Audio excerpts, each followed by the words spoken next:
At least one standing ovation before we're through here today.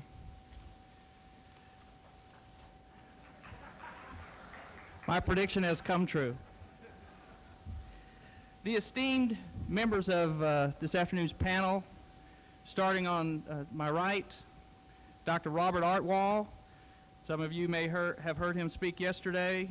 He's a physician from Baltimore, Maryland. He wrote an article for JAMA last year, which actually got published, or earlier this year, which actually got published in JAMA, so guess what his conclusions were.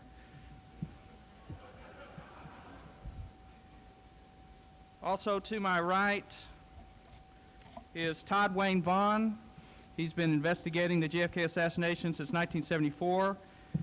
He was a consultant on acoustics to both the 1991-92 National Academy of Sciences Committee on Ballistic Acoustics and to the 1988 PBS Nova documentary.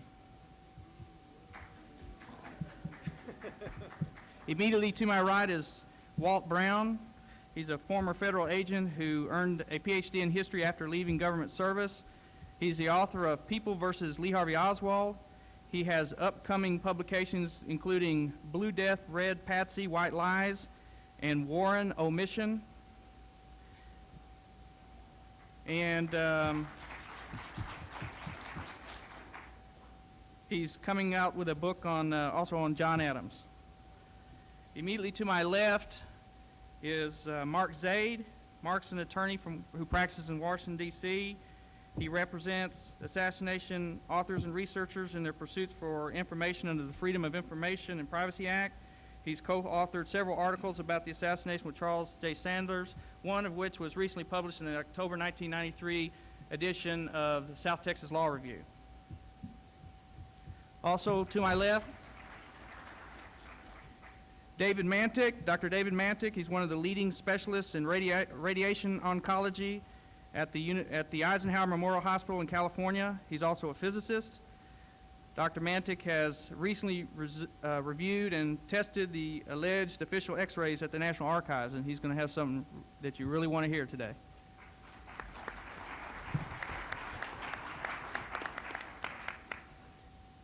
We're going to take, each of our panel members is going to be given approximately 20 minutes to make their presentations, and we're going to take a 15-minute break at 4 o'clock. Also on the panel that will be talking after the break are Mr. David Lifton.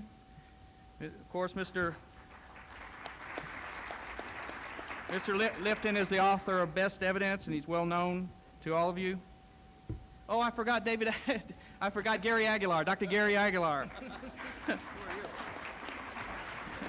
Dr. Aguilar is a physician from San Francisco who has been one of the leading spokesmen with published criticism of JAMA's coverage handling of the JFK assassination.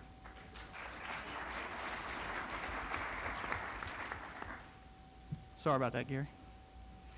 Also speaking this afternoon is Wallace Milam. Many of you probably heard Wallace speak yesterday. He's from Dyersburg, Tennessee, and he's given over 400 lectures on the JFK assassination in colleges and other forums throughout the United States. And he made an excellent presentation yesterday, I might add. Also here, he needs little introduction, is Dr. Sarah Wecht.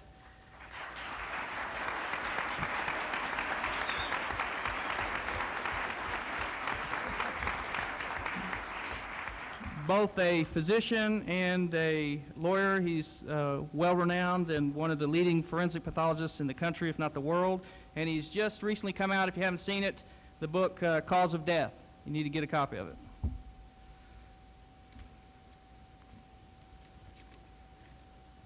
All right, our first presenter this afternoon will be Dr. Artwall.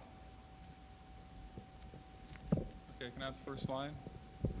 Can you hear me?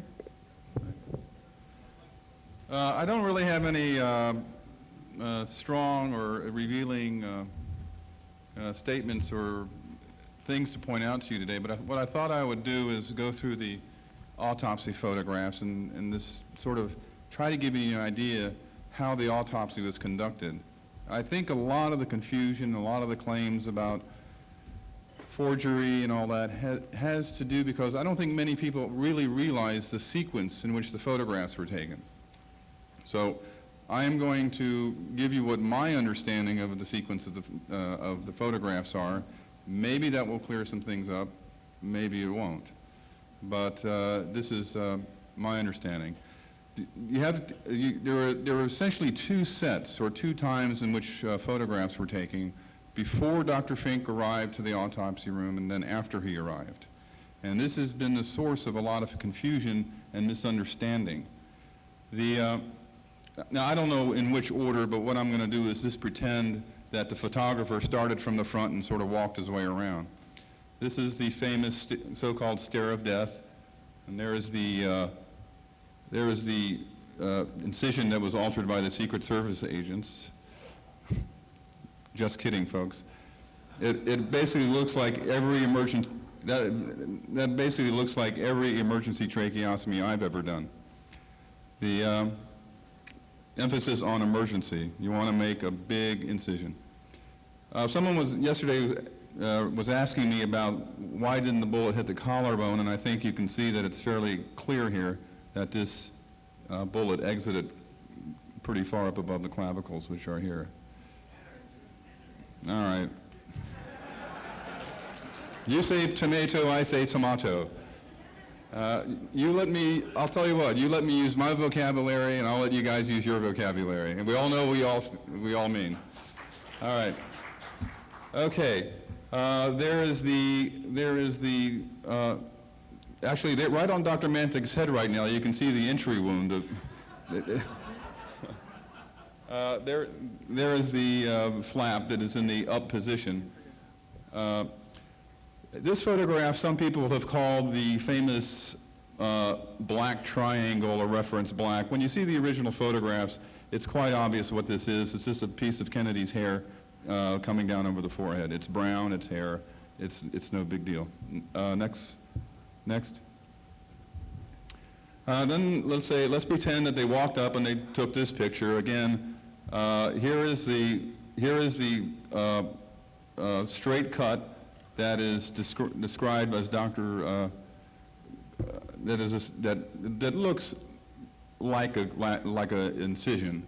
I can assure you that scalp tears can look very straight, look very much like incisions. It actually doesn't look like an incision, but to many people, it could at first appear to be an incision. The next slide. Then they walked. Then let's say they walked around and they took the stare of death. Now I want to point out something about this photo. I think I want you to see how these flaps are based. Here is an edge of a flap, and here's another edge of a flap, and you can see that the flap has resulted from being torn this way out. This bone flap goes out this way. This whole wound is characteristic of a explosive exit wound in this area. Next slide. And then here is one taken a little higher. There is a hole where they made a chest tube. Then this was the end of the pre-autopsy photographs. Now there's a few other views, but this is essentially a very minor variation. But this is essentially it. Then Humes and Boswell, with great enthusiasm, made more incisions. They cut through the scalp. They reflected the scalp forward and backward, removed the brain. They opened up the chest cavity, took out the heart, the lungs, and then Dr. Fink arrives. And Dr. Fink says, "What's going on?" Then Dr. Fink discovers a hole in the back of the scalp. My reading of the Bloomberg report, to me, indicates that Humes and Boswell did not realize there was a entry wound in the posterior scalp.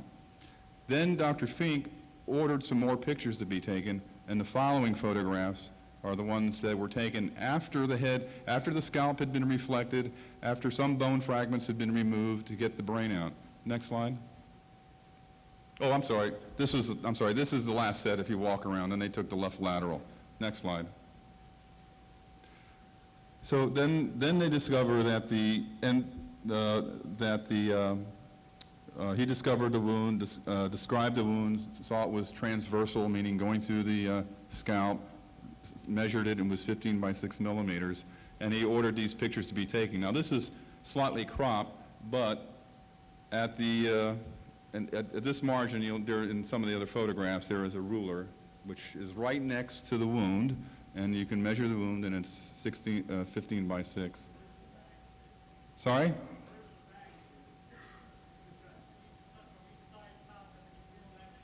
Please, if you could hold your questions to after the presentations. I'm sorry, but I wasn't there directing the photography, so I can't take responsibility or blame for any of these photographs. Then the next slide.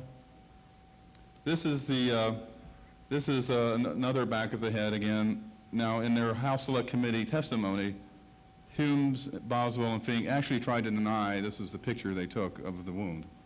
Now, here, Dr. Fink says that he directed the photographs. Dr. Fink helped the Navy photographer take the picture. Here is a picture with the flap held up. Now, remember, Kennedy's lying on his side. The ruler is right next to the wound, and it measures about 15 by 6 millimeters. They tried to say, now it's very interesting because if you see this little, David, I'm sorry, but I'm using you to support the single bullet theory right now. Right there, they try to say that was where the entrance wound is located, and that's actually below the external occipital protuberance, and it's no wonder why during their conversations with the forensic pathologist, they now said in that conversation that the wound was below the external occipital protuberance, whereas before they said it was above the external occipital protuberance. Next slide. Then this is the cranial cavity photograph. Again, this is my orientation. There is the cheek of President Kennedy, there is his ear, and there is his shoulder. And this is the correct view. Dr. Fink said he took pictures of both the external and internal aspects of the wound, and this is their attempt to do that. You can see both the anterior edge and the posterior edge of the skull. There are some of the bone flaps that are in this view that are on the right side of the head. Next. Oh, and this is another picture he took. Again, this is after the brain has been removed, after the chest cavity has been opened. Again, the pictures directed by Fink. So basically, my interpretation of the autopsy photographs, if you see a picture with a ruler in it, those were the photographs ordered and directed by Dr. Fink, who arrived 30 minutes after the autopsy. Next slide. Oh yeah, these are some of the quotes from his report. Again, he says, I also noticed another scalp wound, possibly of interest in the right occipital region, lacerated and transversal 15 by 6 millimeters. I helped the Navy photographer take the photographs of the occipital wound, external and internal, as well as the wound in the back. Next slide. Humes, it's very interesting, before Humes, Boswell, and Fink reporting to Ramsey Clark made this statement. The autopsy report states that a lacerated entry wound measuring 15 by 6 millimeters situated in the posterior scalp approximately 2.5 centimeters to the right and slightly above the external occipital protuberance. Photographs numbers 15, 16, 42, 43 show the location and size of the wound and establish that the above autopsy data are accurate. Now, let me show you which autopsy number 42 is. Next slide. This is essentially autopsy number 42. My read on this is that they're still under the impression that this wound is around where the external occipital protuberance is. But let me show you where it really is, in my humble opinion. Next slide. This is either the 16 or 17. Again, like I said, in the larger pictures, you can see the wound there. I believe David Lifton or somebody in one of their books said this does not show the wound. It clearly does. There's the ruler. Again, oh, gee, I only have 5 minutes. Okay. Now, what I've done is, with using the left lateral photograph, I've lined up and you notice that the bottom of the ear meets the hairline. Well, don't forget the head is a round object, and when this is shot obliquely, you can make these lined up by drawing a curvilinear line around that follows the contour of the head. Area B, line B, goes through the external auditory canal and about the level of the external occipital protuberance, and you can see it here, which is above this. So this is where they think the wound is. Line C is a parallel line drawn from the top of the ear and it meets in the skull. And then in D, you can see where the hole is. If you make this line, again, curvilinear parallel, you see that this hole actually goes towards the top of the head and intersects the flap. Next slide. Now, this is the lateral skull film, and this is my interpretation of it. Here is the large fragment that you see in Zapruder film and see in the right lateral photograph. This is the edge of the right-sided defect. Okay, it goes back.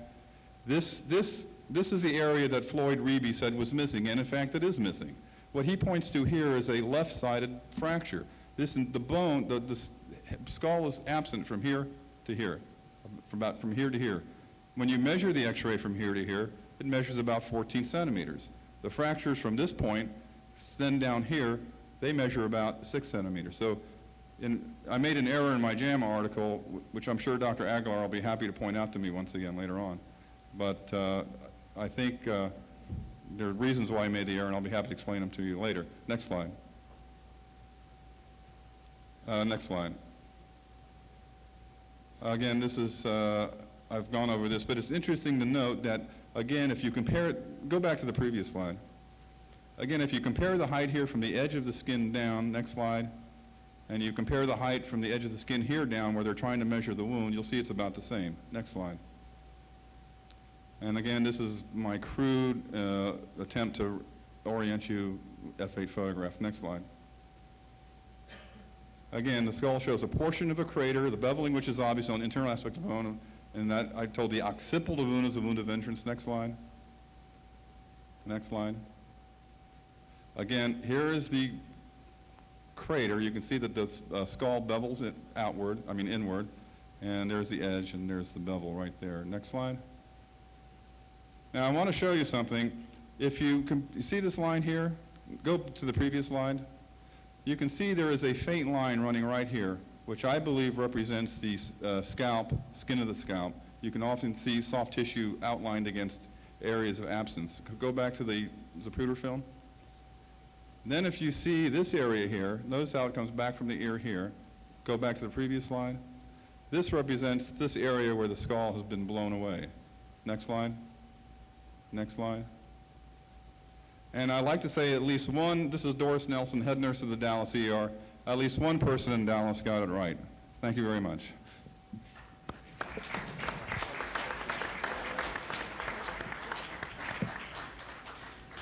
Thank you, Dr. Artwall. Our next presenter is Dr. Gary Aguilar. Could I have the slides, please? Thank you. It was.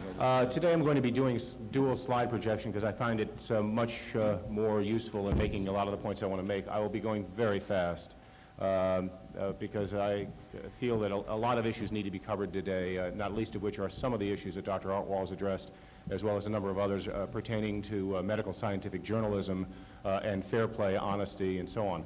In any case, could I have the first slides, and could I have the control on the other? There should be a control someplace. Could I have both my slides, please? Oh, I can control it from here. Okay. Oh, I have a laser pointer. Thank you. And let me go back. Sorry.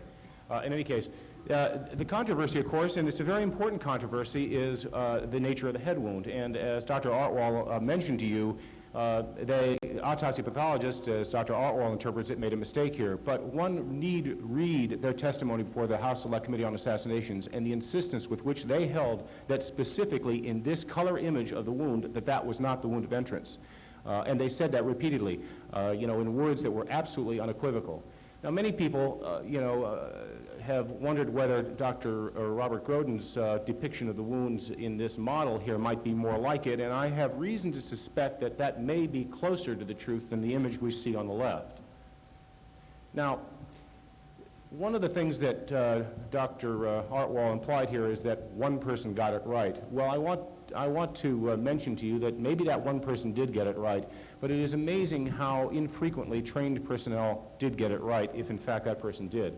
I want to go over some of the eyewitness testimony here at Parkland. Now, the principal criticism of Parkland testimony was that they were resuscitating the president, they were in a hurry, they did not examine the wounds very closely. This is repeated over and over again in the JAMA articles by Brio when he interviews the witnesses at Parkland. Kemp Clark, however, in his testimony, both handwritten as well as before the Warren Commission, said that there was a large wound beginning in the right occiput extending into the parietal region. Most of the skull appeared to be gone at the brief examination. Dr. McClellan spoke about that there was a fractured along the posterior half, as well as some of the occipital bone being fractured in its lateral half, probably a third or so. Cerebellar tissue was mentioned. Dr. Thomas Jenkins, who now in the Journal of the American Medical Association says that the wound wasn't in the back, it was more toward the front, said not only before the Warren Commission and in his own handwritten testimony on the day there, but also to the House Select Committee on Assassinations in 1978 and in an AMA News article in 1977 that cerebellum was hanging out of the wound. So they were very consistent in their recollections in those days. Dr. Carrico, same thing, oozing cerebral and cerebellar tissue.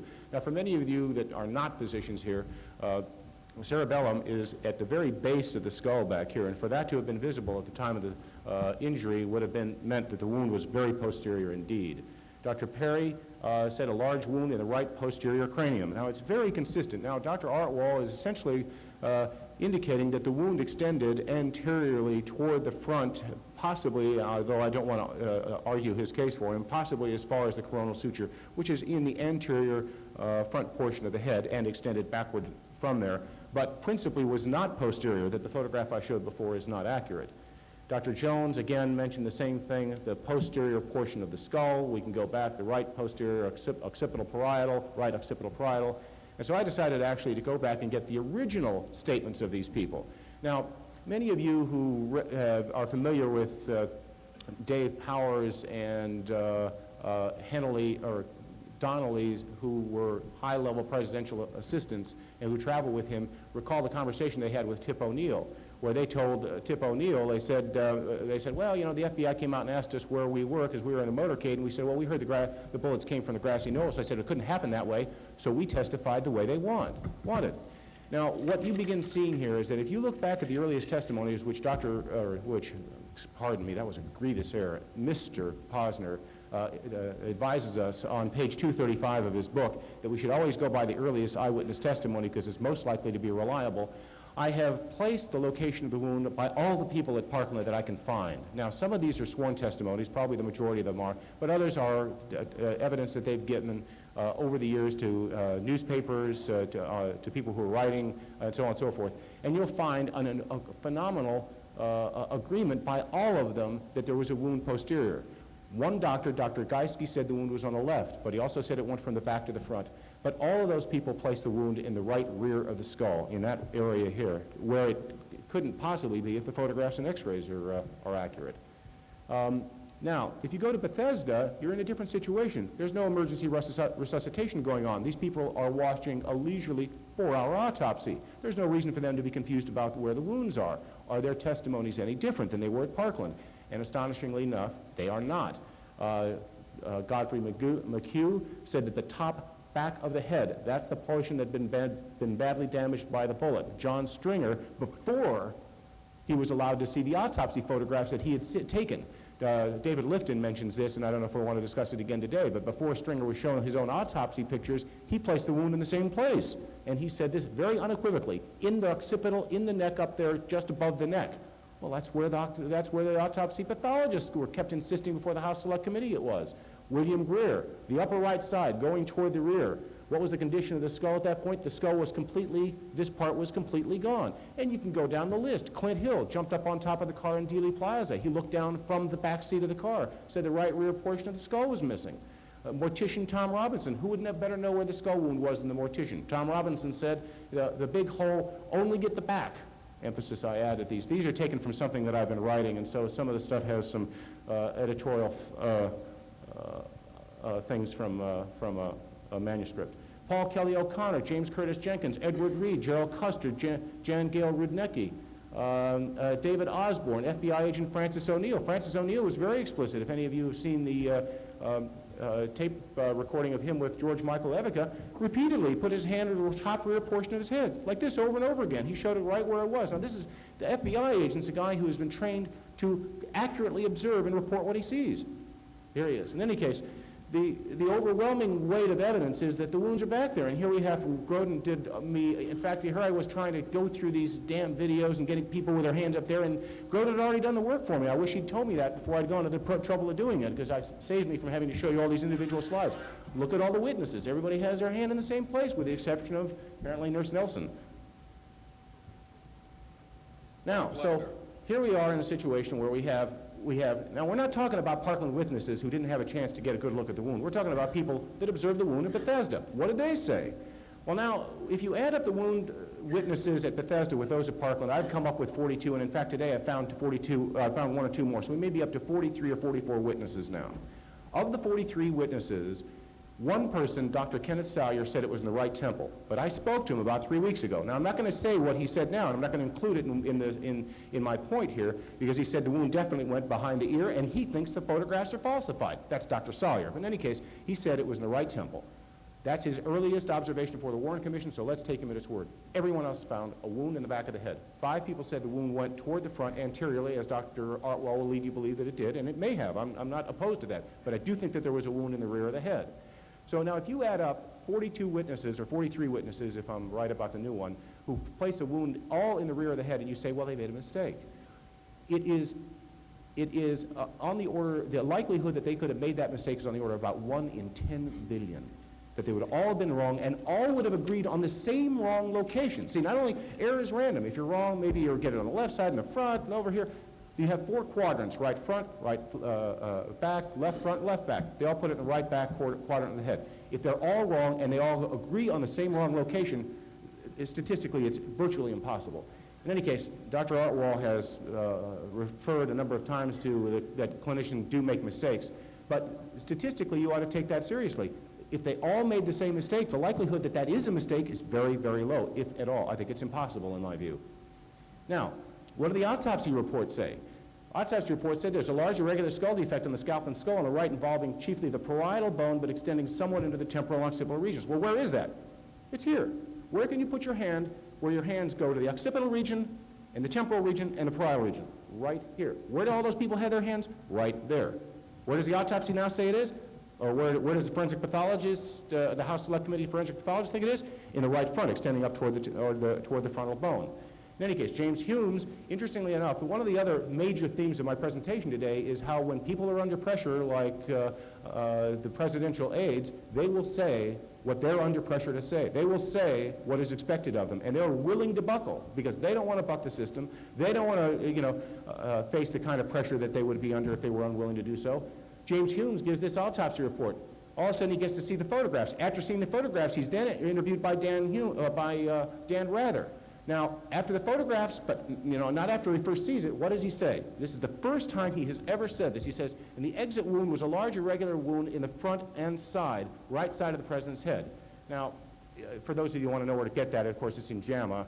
JAMA, of course, wouldn't pay too much attention to the fact that he has now switched his testimony because they weren't interested in the fact that the physicians were giving very inconsistent accounts in JAMA that they'd given before. That wasn't very important to them in terms of scientific validity or credibility here.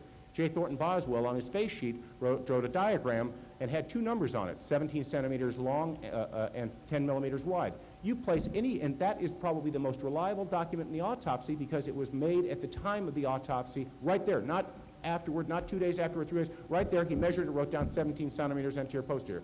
You find any place on your skull, anterior up to the hairline, and measure back 17 centimeters, you're well back down by the external occipital protuberance. It's impossible for you to be anywhere else. Now, here's a skull. So they got the pathologist out there before the House Select Committee on Assassinations. They say, now, okay, now come on. We know, but maybe it's just semantics. Maybe it's just kind of a verbal mistake here. Label a skull where the wound was. All 3 of them put their dots right down here. The House Select Committee on Assassinations, with the evidence it had, the x-rays and photographs, said, no, had to be up there. Fink's precision about the skull wound. In a paper in Military Medicine, he said right temporal parietal occipital. Now, temporal is here. Parietal is here, and occipital is back there. Right back where Humes placed in the autopsy report, right where every 142 witnesses see it, okay? Shortly after he's shown the photographs, though, he writes his memo to Blumberg. And in the memo to Blumberg, all of a sudden the wound, for the first time, he says frontoparietal occipital. So all of a sudden he's saying, hey, you know, I'm Swiss. I don't need this American stuff here. I mean, if they want to play these games, fine. I'll give you whatever you want. Sure, it's frontoparietal occipital, no problem. Now, an interview with George Berkeley. Now, George Berkeley was the president's physician. He was there at the autopsy. This guy ought to know what was going on. Journal of the American Medical Association will have you believe initially in the first article that only 2 physicians know what really went on. Of course, they forgot that there was a third pathologist. They went, oops, sorry. So there's a third physician who really wanted. Well, what happened to Dr. Berkeley? He was there for virtually the whole autopsy. There were other doctors there, like Dr. Ebersol. Dr. Carnig was there. Dr. Osborne was there. Now, maybe they didn't know everything, but they certainly knew something, and it might have been worth seeking their opinion. Didn't want to do that. In any case, what happens when McHugh is asked about the wounds and the bullets? Do you agree that the Warren report on the number of bullets that entered the president's body? Berkeley, I would not care to be quoted on that. Now, what kind of a ringing endorsement of the Warren Commission's conclusion does Dr. Berkeley give it? Hume's Fink on the wound wound in the rear of the head. Hume's, no, that was no wound. The lower object is the one he was talking. The lower object. He says the wound in the skull. He says, no, that was a wound. I'm sorry. No, that was a wound. What he's talking about here is this thing down here. No, that was a wound, and the wound in the skull precisely coincided with it. I can assure you that as we reflected the scalp to get to this point, there was no defect corresponding to this, that high point up there, in the skull at any point. I don't know what it is. It could be me-clotted blood. I don't know. It certainly was not a wound of entrance. Now, how unequivocal? I mean, this guy isn't equivocating. He's not saying, well, maybe it is, maybe it isn't. What does Humes do, though? The guys get him out after the meeting. They put a little bit of pressure on him. He goes back in and says, okay, I blew it. It's down low. But they couldn't get Fink to do it, and they couldn't get Boswell to do it. Those guys have stuck to their story. So what happens in JAMA? JAMA, Humes comes back out and says the wound's down low again. He repudiates his second cave-in to the House Select Committee on Assassinations. Does JAMA notice it? No. Do they answer it? No. Do they reconcile it? No. Do they ask him about it? No. I wrote a letter about it. They publish it? Yes, amazingly. So they publish my letter. What do Humes and Boswell do? You'll see. It's great. Charles Petty, looking at X-ray number 2. Is that the point of entrance that I'm looking at? Here is the point of entrance that Petty thought he was talking about up here. Humes, no, that's not. It's not? Humes, no. Well, where's the point of entrance? That doesn't show? No. It's below the external occipital protuberance. Now, these guys are waffling here a little bit. Not only in their Warren Commission testimony and on their autopsy thing, they said it was to the right and just above. Now they're saying it's actually even a little bit lower than that, maybe. In any case, it's right and just below, and it's right a little bit below the external occipital protuberance. So there was a wound down there. Now, for complicated reasons that are going to be a little hard to go into here,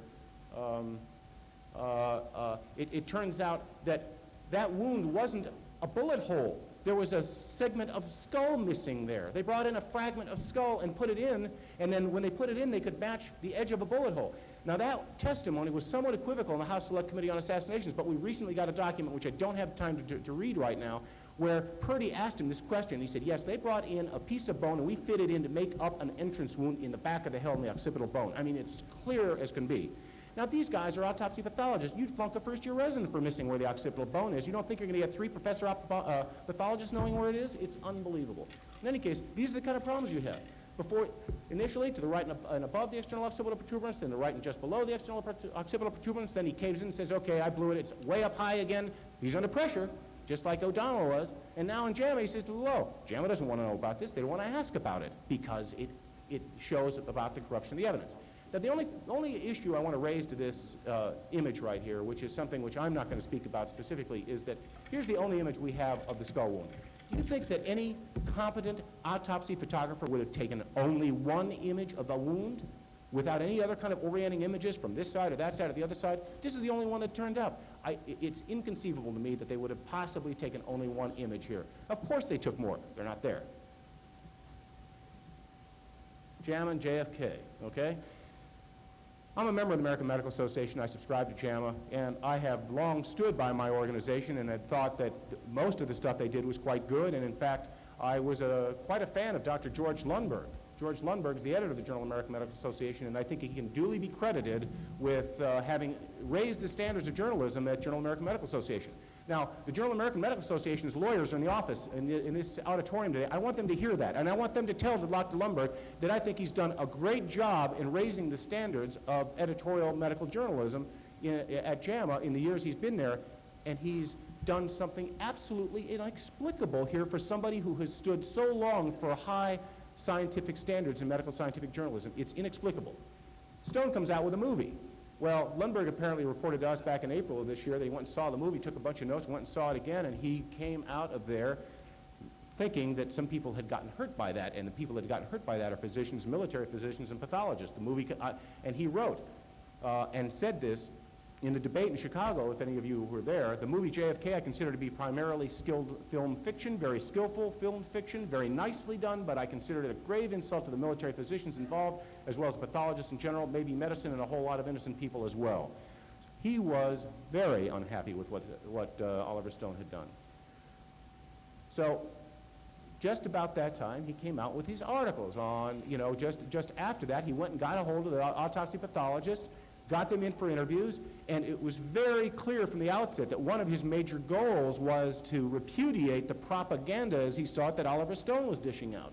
And he came forward to tout his journal articles, saying that I am extremely pleased that we can welcome these articles that are published in JAMA that show that that Lee Harvey Oswald did it alone, 2 shots from the rear, no evidence of a conspiracy, and that this stuff that's coming out here is peer-reviewed. What peer-reviewed means is that knowledgeable experts and authorities have reviewed the articles and have said that they are credible and accurate. And I am going to say to you today that that is a lie. Dr. Lundberg misrepresented the truth in saying that. There was no peer review.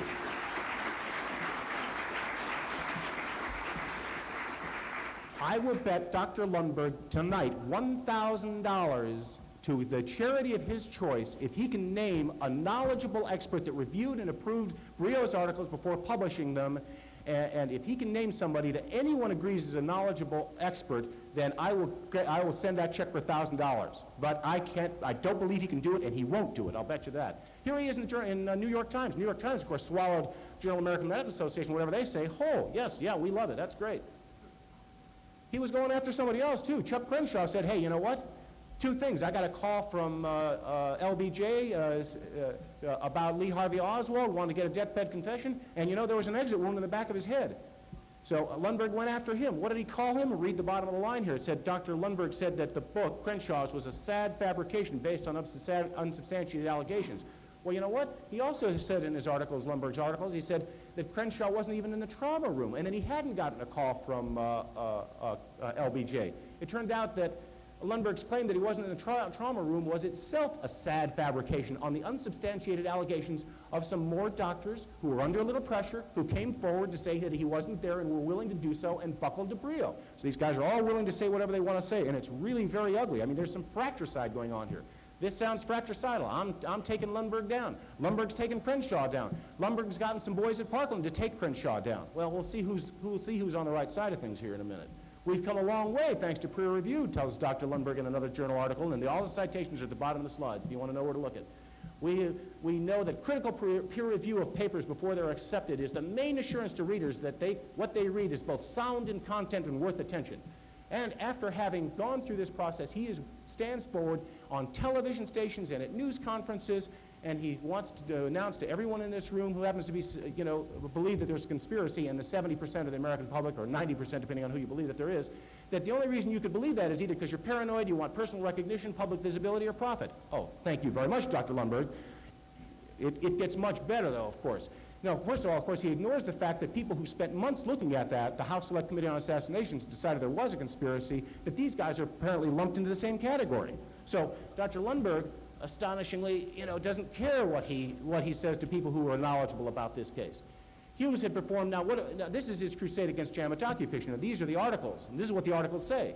Humes had performed several autopsies by military personnel killed by gunshot wounds because it had been alleged they had not. Is that true? Humes was asked that before the Warren Commission. He's asked, what specific experience have you had, if any, with respect to gunshot wounds? What's Humes' answer? Now, if you were trying to evade this question, would you have answered this any different than Humes did? Well, my type of experience has been more extensive in the field of natural disease and violence. However, I've had to deal with violent death, accidents, suicides, and so forth. And no answer. What? Have you done any gunshot wounds before? It doesn't answer it. What did the House Select Committee on Assassinations say? Say he hadn't done any before. Lundberg, no generals in the war. Okay, there's a sidebar in one of the articles. If you look at the Siebert and O'Neill report, they named several people in there who were far higher ranking and were in a position to influence and taint this autopsy. And ultimately, that's the question. Was the autopsy tainted? During the autopsy, okay, there was no interference in the autopsy. Fink asked to see the clothes. This is in the memo to Blumberg that Dr. Altwall referred to a minute ago. He asked to see the clothes. Some general in the room who outranked me said I couldn't have them. Now, if Humes had truly been in charge of that autopsy, And Humes knows full well the value of those clothes. Would he have told him to produce the clothes? Of course he would have. But he didn't. Lundberg's crusade against docufiction. Since it's hard to prove a negative, no one can say with certainty what some suspect, that Crenshaw was not even in the trauma room. Sworn Warren Commission testimony places Crenshaw in the trauma room at least 6 times. Now, actually, I think that's only 5 times, but there may be another reference I don't know about. What do you find from the New York Times? The next day after these articles appear the day after this is announced on May 19th, the articles appear in print. This article appears in the New York Times. And the New York Times, without the research capability of the Journal of American Medical Association, which is quite prodigious, says, yeah, Crenshaw was definitely there. Does the Journal of American Medical Association retract it? No. Did they ever call Crenshaw and ask him for his opinion before the articles or afterward? No. Have they done it to this day? No. Who do you believe now? Who's more reliable? Who's liable to be more reliable? The Journal of American Medical Association, us, the august peer-reviewed journal, or Charles Crenshaw? Well, it's clear in my book who's more interested in truth. Baxter.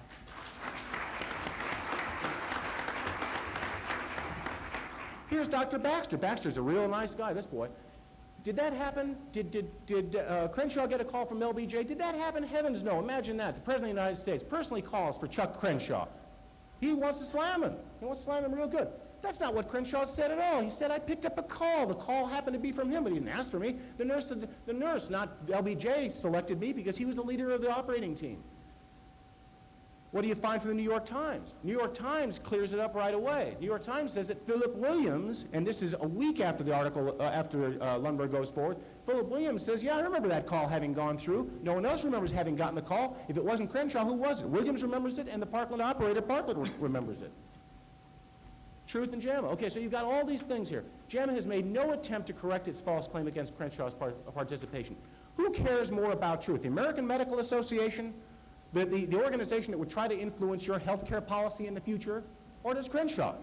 Now, I hope that the attorneys for the American Medical Association hear that, because I'm a libertarian and I'm against government running anything. But I see the American Medical Association now as an arm of the government willing to trot it out to defend the government's position on things.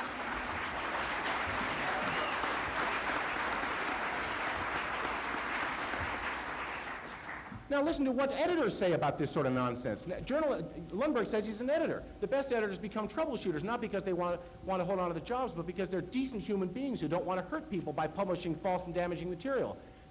One hopes that no editor would sink so low even to attack the most universally and despised public figure. Editors are morally bound to take every precaution imaginable in verifying facts to assure that the truth is being served when any member of society has been kicked in the teeth, kicked in the pants. Have they done that? Okay, the most astonishing thing of all is, here's George Lundberg. Now, a year after going forward to announce to the world that they can take his word for it on the basis of irrefutable proof, his words, and you'll never find those words in any other scientific article than in JAMA's articles on JFK, irrefutable proof. They trot out, this is propaganda 101. I mean, I don't know where he got this, but it's unbelievable. I'm really not much of an expert in this thing at all, he says, regarding the JFK assassination. It's really never been all that interesting to me in the last year or so. My role in that, the debate on that day, and this whole thing, is that of a journalist. Well, he's not much of a journalist, and he's not much of a scientist, and it's an embarrassment the American Medical Association and the Journal of American Medical Association would trot somebody out that doesn't know anything about a subject, present him as an expert to the world, and of course what happens? All the newspapers swallow it whole. It's phenomenal. Now, what's in the journal? After all these lies and all these untruths and all these factual inaccuracies, you get Dennis Brio saying that this special JFK JAMA report is their attempt to confront the defamers of the truth. I mean, what hypocrisy. Now, this goes on with what the pathologists have said, and I'm not going to go through all their inconsistent testimonies, but you can see Carrico here changes his testimony when he testifies before the Warren Commission under ways that are very much similar. He changes temporal he changes occipital, which is what he wrote that day, when he reads his handwritten testimony into the record to say temporal, because he's trying to move it up there the way everybody seems to want to move this wound away from the back of the head. He's more than happy to do that. Temporal and parietal, you can see he also moves it. He says temporal parietal, what he originally wrote was occipital. Cyril Weck writes a letter to the Journal of American Medical Association. I wrote one, was published. David Mantik wrote one, which was published. That's how I got to meet David Mantik. This is their regard for truth, the autopsy pathologists. They didn't answer a single question. Fink didn't answer a single question. They didn't appear with Lundberg in news conferences. And then the most astonishing thing of all, which I'll leave you with, I have many more slides, but I don't have the time, is that I happen to be Gerald Posner's physician, okay? She's my patient. I'm sorry, Gerald Posner's mother's physician. I'm Gerald Posner's mother's physician. I met Gerald Posner face to face. A month after Humes and Boswell refused to answer our letters in the Journal of the American Medical Association, if you read page 300 of Posner's book, he gets an interview with Humes a month later, okay? I went up to Posner and said, how the hell did you get a hold of Humes? I mean, he won't answer my letters, won't answer anybody's letters, Wex or any other person's letters. He said, oh, Journal of the American Medical Association put me in touch with him. So you can see that there is some incredible bias here, and the American Medical Association is not interested in the truth.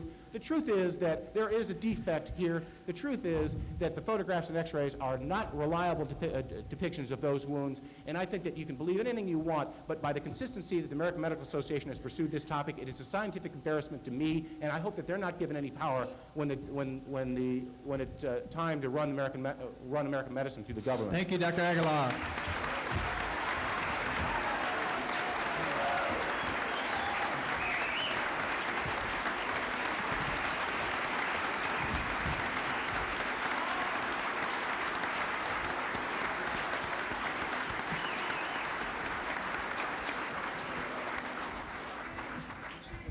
I told you there'd be at least one standing ovation. I don't think we're over yet. I want to apologize to Dr. Artwall. He's pointed out that apparently the ground rules stated that speakers could not lend time to other speakers. Dr. Wecht has been kind enough to give an extra 5 minutes to Dr. Aguilar so he could complete his presentation. And in view of that, that's my mistake, nobody else's mistake, I'm going to give Dr. Artwall some additional time at the end to have his rebuttal time if he wants it. Okay, our next speaker is going to be Todd Wayne Vaughn. The first slide, please.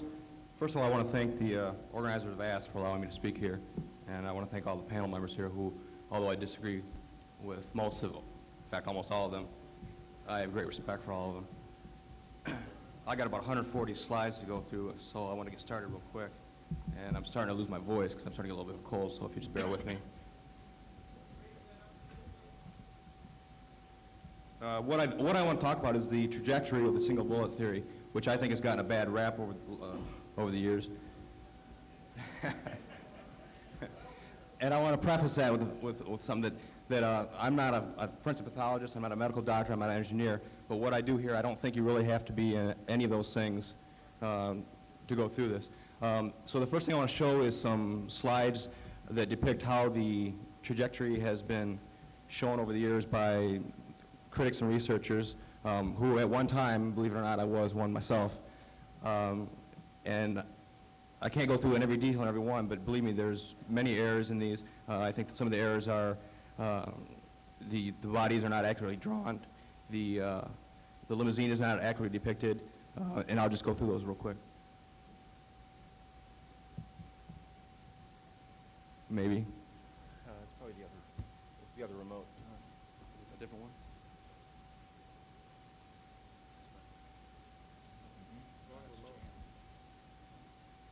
Do the next slide. Can you do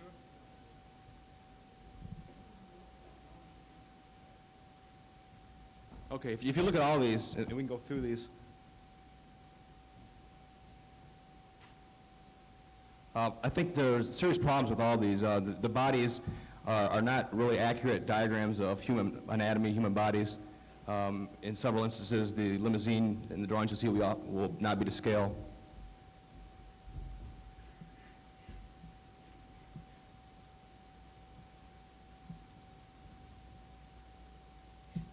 These just do not reflect the way the limousine was and the way the bodies were in this car. So what I've done is I want to go through and show you my own analysis of the trajectory, the feasibility of the trajectory of the single bullet theory. First of all, I accept that the autopsy photographs and x-rays are genuine. They were looked at by some of the leading experts of the House Select Committee on Assassination, leading photographic experts and forensic anthropologists, and they all concluded that they were unaltered, unretouched, and they were in fact the x-rays and photographs of President Kennedy. This is the Fox photo. The wound that I believe is an exit wound is located within this incision. Now, if you go and look at photographs of President Kennedy at Love Field, you can see where that wound would be. That wound is going to be below the collar line, behind the knot of the tie. This is President Kennedy's shirt, which has corresponding exit defects.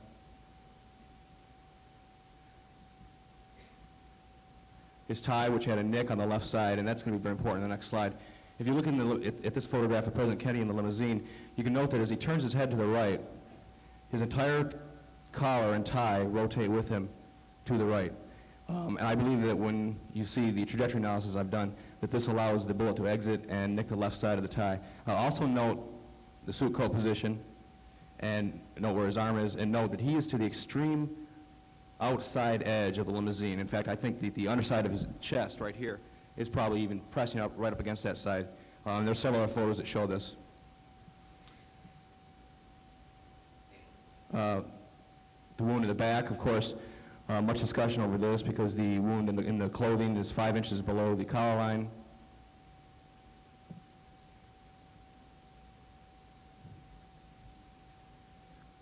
And when the FBI did a reconstruction in Dealey Plaza, an agent wore a jacket that had a marking on it showing where those holes were. But when you go and look at photographs of the motorcade, I think this is very important, and this question came up yesterday. You go look at photographs throughout the motorcade, and you can see that President Kennedy's suit coat is hunching up through the entire motorcade. Well, that's all right. You can look at this and see it for yourself. I don't think there'll be any question about this.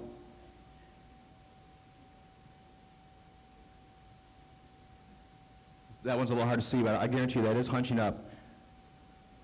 And I don't think there's any question about it in this one here. This is the Croft 3 photograph, which is taken 3 seconds before I think the president was hit in the back. It's at frame 161 of the Zapruder film, and it's a little underexposed, but if you look very carefully, you can see that the right side of the suit coat is hunched up. I want you also to notice how President Kennedy is sitting with his shoulders a little rounded, his head a little bit forward. And notice the height of President Kennedy in relation to Governor Connally. Governor Connally was sitting at a jump seat and was significantly lower than President Kennedy. This is the autopsy face sheet, which a lot of discussion about this, showing the back wound apparently in the back. And Dr. Boswell and Humes have said this is simply a diagram and not meant to exactly position the wound, and what you have to do is take the measurement next to this. And I went back and I looked at Oswald's autopsy face sheet. And I looked at the wounds here, and I know that you have the same thing occurring here. You have, Dr. Rose has drawn locations of some of the wounds on the face sheet, and you see that some of them are the same level, but when you look at the measurements, they're completely different. So I think that this is a possible explanation for some of this controversy over this. And as far as the probing of the wound, Dr. Humes and both Dr. Humes and Dr. Fink said that they inserted a probe into this back wound, and they could not get this probe to go through. They thought the bullet stopped short. If you look at the musculature, the underlying musculature of the back, you see there's numerous muscles that overlap and override each other. And depending on how the orientation is when you're hit, if President Kennedy, as I believe, was struck when his arm is up, when you put him in the autopsy table and his arm down, you get a change of the orientation of those muscles. And in fact, in the autopsy of Robert Kennedy, Dr. Noguchi, when trying to probe one of the wounds in Robert Kennedy's back, encountered the same problem. He could not get the probe to go through until he raised Robert Kennedy's right arm, and then the probe went through. And this is his grand jury testimony to that effect. This is the x-ray of President Kennedy. I think it's important that it shows no bony damage, with possibly, according to some of the experts, a graze of the tip of the right transverse process of the first thoracic vertebra. And President Kennedy had a bruise at the top of his right lung, which, as you see here, comes to the level of about T1. This is the left lateral photograph, and I'm going to show you an analysis similar to the one Dr. Otwald did yesterday during the case closed panel, but I assure you that I did this completely independent of him. In fact, I had this done before I even met him. I met him in April, and I think it's amazing we came to basically the same conclusion. Okay, I think that when you turn the photograph like this, that this is how President Kennedy is sitting in the motorcade. And I think when you look at photographs of the motorcade, you can see that I think this is correct. You can see his shoulders are rounded, his head is erect. And as you go through these photographs, you can see this. Quite clearly here, his shoulders are rounded, he's leaning forward slightly, his head is erect. You can see that clearly here, I believe, also. Also here, and also know how much lower Governor Connally is than President Kennedy. This is a photograph from Gary Savage and Rusty Livingston's book, JFK First Evidence, which they graciously gave me a copy. And I think this one clearly shows the way President Kennedy was sitting in his car. And I think this is consistent with the F4 photograph. So when you look at the F4 photograph, you can see where the tracheotomy incision is right there. The problem is you cannot see the back wound. But what you can see is the president's ear, the height of the ear, and you can see these folds. So what I did was, realizing that the head is tilted backwards somewhat, I measured the distance of the ear from top to bottom. And I also measured the distance from the back wound to the most inferior fold. And I found that that distance is the same. And when you go to the left lateral photograph and apply this, you can approximate, and I stress approximate, where that wound is down in the back.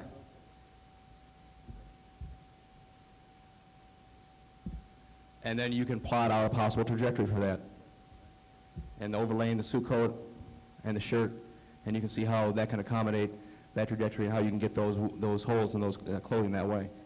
And this trajectory is 20 degrees, exactly 20 degrees. And where I believe President Kennedy is struck, the trajectory back to the depository is exactly 20 degrees. You can apply, then when you take this angle, you can apply this to some of the motorcade photographs.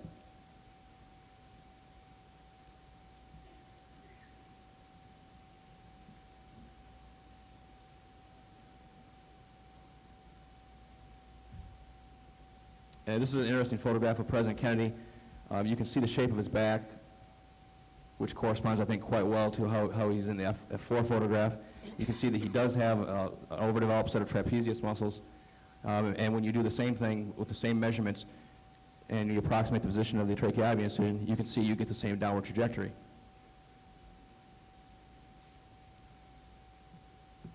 And I did an overlay on this photograph here, where I do the same thing with the same trajectory at 20 degrees, and if that bullet strikes here, exits here, that bullet is on a direct course for Governor Connolly's back wound. And also here. Another important thing is the position of Governor Connolly in relation to President Kennedy. It's always said that he was sitting directly in front of him, and I don't think, while I agree he's in front of him, I don't think he's directly in front of him. And I think that these series of photographs will show that. I think you can see here that President Kennedy is to the extreme right side of the car. Governor Connolly is a little bit more to the inside of the car. In fact, that's how the jump seat was laid out. President Kennedy's arm is over the side of the car, while Governor Connolly's is inside the car. Another photograph, I think, that's showing President Kennedy to the right side, Governor Connolly to the inside.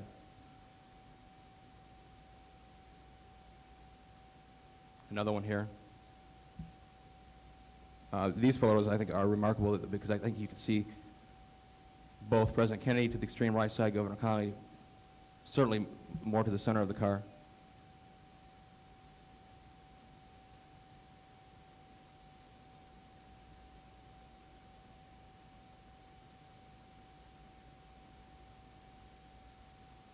And this one, I think, is perhaps the most important. Almost taken from directly above, looking straight at the limousine. And when you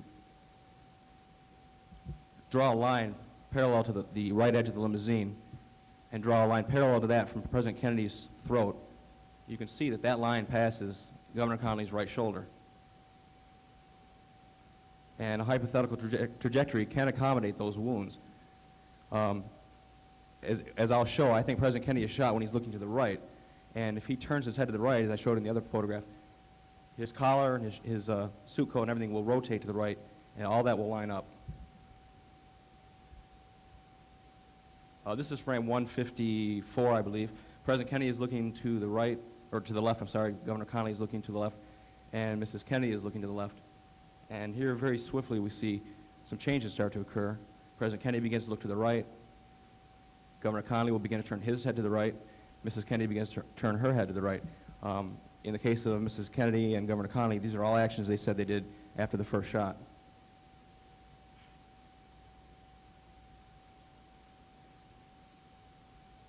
There was some discussion earlier that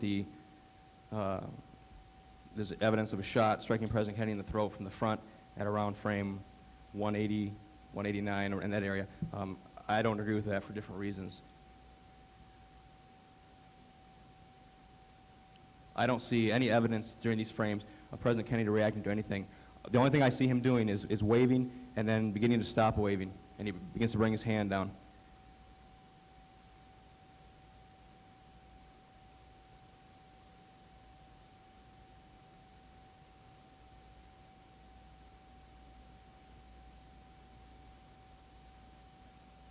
Now, this is, as Governor Connolly begins to come out from behind the sign, and I want you to notice the position of Governor Connolly's lapels, and this is the infamous lapel flap. The wound to Governor Connolly's chest, the exit wound, was at the right front of his chest below the nipple. These are the FBI lab worksheets on his clothing showing approximately where the wounds were, or I'm sorry, where the holes in the clothing were. And if you look at Governor Connolly, you can see his tie and you can see the white of his coat, or the white of his shirt, on both sides of the lapel of his coat. And if you also look right here, you can see what I believe is a portion of his right hand holding his Stetson hat. And in the very next frame, the lapel is suddenly pushed forward. And I don't think this is necessarily this portion of the lapel as opposed to the right front of the suit coat, or maybe a combination of the two. And notice that Governor Connolly's right hand is now out of view also. And then in the very next frame, the right hand is back in view. If I can back up one. Note here President Kennedy's hand. President Kennedy's hand is here. You can measure the distance from his shoulder to the top of his hand. And if you look in the next frame, you can see that that distance has increased. His hand has dropped. I don't think he is yet responding to being hit, although I think they were both hit approximately a frame and a half before this. This is from the FBI reconstruction, the view from the window at that time, and you have a trajectory of 20 degrees downward. And I think you can, if you look at this, you can see Governor Connolly beginning to react, President Kennedy beginning to react, his arms are coming up. Governor Connolly, his arm has jumped up very rapidly. This is the hat flip motion, which has gotten some attention. His hat is right here in front of his chest. And this is frame 230, and I think if you look at frame 230, and if you compare Governor Connolly's right shoulder to the right shoulder of Agent Kellerman, the right shoulder of Mrs. Kennedy, and the horizontal axis of the limousine from right to left, you can see that Governor Connolly's shoulder is depressed. And I think his right hand is up, holding that hat in a very unnatural position up here. I think he's been shot through the chest, through the wrist, into the thigh, and in reaction to that, he has raised that hand up and clamped it over his chest. And I think the following frames show Governor Connolly continuing to react.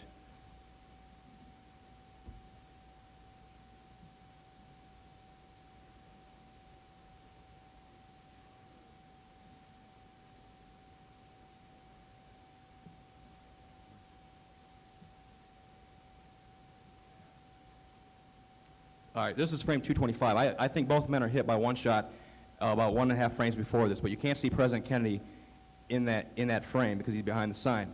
So what I've done is I've made an overlay of the body positions on here, and then transferred this and sketched in the rest of the body, removed that, and you can see, I think, that if you line up the wound positions, you can accommodate a single bullet at this time. And this is a view that is parallel to the trajectory of the bullet. This is a view to the other side. And this is a section of section through Dealey Plaza with the drawing of both men laid here. And you can see that that trajectory will run right back to the 6th floor window. In the horizontal view, I took a scale drawing of the limousine and very carefully positioned President Kennedy and Governor Connolly in the car, using different photographs at the time of the assassination, different angle measurements, knowing from where Zapruder is. And you can see I have President Kennedy to the extreme right side of the car. Governor Connolly is square on the jump seat. I mean, all these other, the NOVA and the House Committee consistently have him off the side of the jump seat. And when you line up all the wounds, you can see that this bullet can pass through both men in a straight line. And this trajectory is 8 degrees. I'm sorry? Whose hand?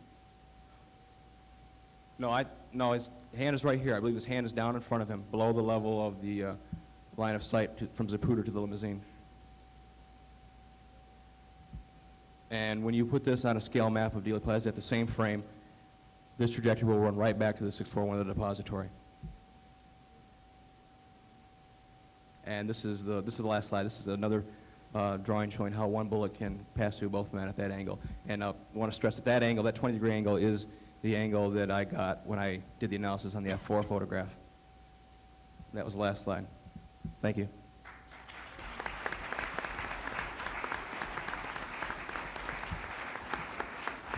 Thank you, Mr. Vaughn. Our next speaker will be Walt Brown. Good afternoon. I'm going to be speaking to you about the legal case this afternoon with respect to Mr. Oswald. And I'm going to apologize to you because I didn't bring any gory pictures with me. But I also didn't bring any lone assassin fantasies either, so it works out. Thank you. For those of you familiar with my work, I put Oswald on trial, and I'll try and run through the legal case with you. Certainly there is evidence. However, I'm going to take exception with everything that's been said to this point about the word autopsy, because there never was one anywhere. We know they didn't do one at Parkland Hospital, and the question should be, why not? Why didn't some law enforcement people insist that the proper procedure be followed, and it wasn't? What happened at Bethesda that evening was a very interesting pathological examination, but it wasn't an autopsy. There are a volume of concerns, again, which I pointed out. Many of them are tainted evidence, many of them poorly handled evidence. Some are badly over-publicized, or in the case of such things as David Ferry's library card or the so-called palm print, they're under-publicized evidence. And some are just circumstantial bits of evidence suggestive more of stage props. And it would be in a feature called JFK: The Final Seconds, starring Lee Oswald. The rifle, which I call the magic rifle. And I do believe there was a magic bullet, because I think it appeared from nowhere. The magic rifle, we know, was purchased by Oswald, but it was a 6.5 Mannlicher, and we've heard discussion today about a wound entering the skull 15 by 6 millimeters. Now, the doctors can probably explain it better than I can, but a 6.5 bullet makes a 6.5 hole. If that hole is 15 by 6, what made it? It wasn't a 6.5 millimeter bullet.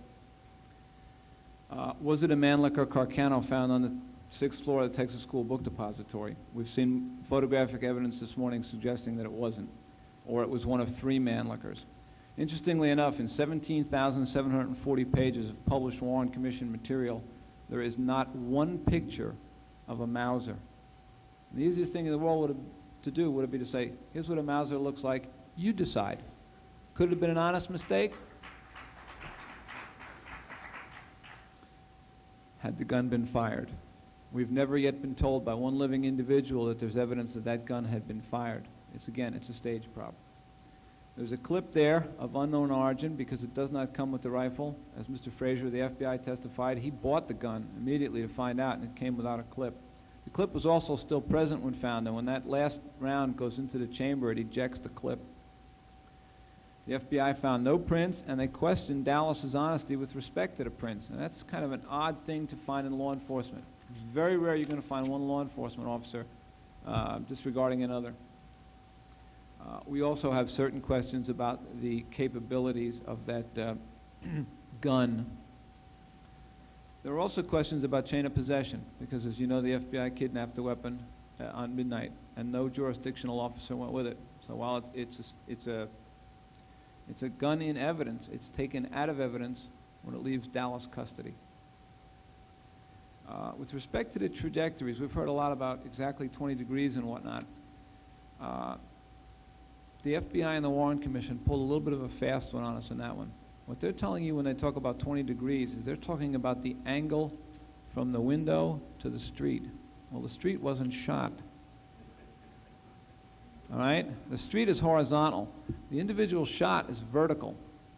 And if it's 20 degrees to the street, then a straight line is 90 degrees. It means the angle is about 65 to 70 degrees, which is very consistent with what the people at the pathological examination that evening discovered. The bullet entered down and low, and it was too steep an angle. I will suggest, however, in deference to what the other gentlemen have said about the coat being hunched up, think about this. If that coat had been normal, and if those holes were made by a bullet with a coat not hunched up, going from right to left, that wound would have been fatal because it would have gone through the president's heart. So that coat did have to come up somehow. It can't be as worn. You can't have it both ways, unfortunately. With respect to the shells that were found, we know one of them was unusable. There's further problems with the chain of possession there. They turn up here, they turn up there, and even with the tippet shells later on, they go looking for them in a drawer in the Dallas Police Headquarters in March. The shells match the ejector marks of the C2766 Mannlicher, but they're not time-stamped. Those shells could have come out of that gun on November 22nd of 1963 or in 1941 when the gun was made for World War II. Fingerprints. There are fingerprints of Lee Oswald all over the Texas School Book Depository, and I'm not surprised in as much as he was employed there. Oddly enough, there was never, with respect to the crime, there was never found one fingerprint on a fixed object. What are the fingerprints on? They're on movable boxes, they're on a rifle, and they're on a bag, which we are asked to believe was located up in that little configuration of boxes. But magically the window opened, someone leaned out the window to take one or more shots with a rifle, but did not leave any prints in so doing. But there are prints all over, again, non-fixed objects, and there are many other fingerprints on those cartons developed by the FBI, who then fingerprinted the entire staff of the depository, only to discover that they didn't match up with anybody. And I can tell you something, fingerprints don't last very long on cardboard. It wasn't as if whoever sent those boxes of books to the depository left those fingerprints. They were made by strangers up there. The bag had an Oswald print on it. It matches the gun signs, but it wasn't photographed at the scene. If you're a juror, you're asked to take on blind faith that that bag was in fact there. Of equal interest in what I consider the immaculate deception, a second bag was mailed to Lee Oswald and turned up in the dead letter office at a post office. So not only do we have multiple rifles, shells, assassins, we also have multiple bags. Then we get to the trivia. Oswald left the book depository. So did many others. Question, would somebody who suddenly discovers he's been made a patsy hang around? Second question, if you're an assassin in that window on the 6th floor of a somewhat isolated building, it's not one of 1,000 in a row, there's 3 there. If you're an assassin in that window, realistically, what are your chances of firing 3 shots at the President of the United States and getting out of that building before it's sealed? They're slim or they're none. We're asked to believe that Oswald just calmly walked out. That either means that the perception was that the shots weren't fired there, or the person that fired them got out on his own leisure time, so to speak. Oswald was photographed with a Mannlicher Carcano. So was I, and I never shot at any president.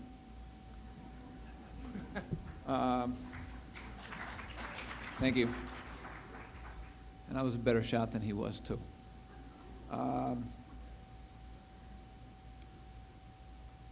There was a shirt fiber found in the butt plate on the rifle when the FBI took the shirt that Oswald was arrested in to Washington, and they took the rifle to Washington. There's only one problem. The shirt Oswald was wearing at the time of arrest was not the shirt he was wearing when the shots were fired. So here we have a shirt and a rifle, and lo and behold, there's a perfect match. But nobody managed to tell the FBI that at 12:30 that day, Oswald wasn't wearing the shirt that matched. The slide you saw of President Kennedy's tie was not done by a bullet. That was surgically done in the hospital. The front of his shirt, through all of the extensive analysis and the technology available in 1963, revealed the presence of absolutely no copper, which we are told was the jacketing of the bullet, and it would have to be there. We are asked to believe at face about Oswald's politics. The only thing I can tell you about Oswald's politics is who knows. He's been all things to all people. Which is the most likely to believe? That Oswald was the leftist radical, the Warren Commission and others would have us believe, and that he laid a paper trail to V.T. Lee in New York City, to the Fair Play for Cuba Committee, or that simple Mr. Oswald was able to infiltrate the entire ultra-right-wing community of New Orleans, Ferry, Bannister, et al., which also included half of the former male population of Cuba. You decide that one. Oswald's police treatment. What's the probable cause for arrest? You know, calling all cars, somebody just broke into a theater? Yeah, they were looking for somebody, but the person that called it in had no reason to think that a crime had been committed. The police knew a crime had been committed. They knew two had been committed. They made the association a little too soon that one caused the other. Assistant District Attorney Alexander, at 1:15, when he heard about the tip, he said, "That's our man for the president." That's believable if it had happened within 3 minutes of the president or within 3 blocks. But to suggest 45 minutes and a couple of miles is stretching things, unless, of course, you know who it is in advance you want to arrest. The Tippit killing was very convenient. It gave the public a perception that what's the 2 worst crimes? You kill a president, you kill a police officer. And they were able to hang Oswald for both of them. Bigger question is, and this is something that's still wide open for research, who and what was J.D. Tippit? I'll have quite a bit to say about that in my next upcoming work, but there's a lot more to be said also. Oswald was captured seemingly while seeking out a contact in the theater. If he was going to that theater to get away, he would have gone in the front door and gone out the back. And while the police are converging on the theater and searching it, he's getting away. Instead, he's moving from place to place in a 900-seat theater next to people. And they testified to that effect to the Warren Commission. And it's something you don't forget, because if you're sitting by yourself in a 900-seat theater and someone of the same sex comes over and sits next to you, you're going to remember it.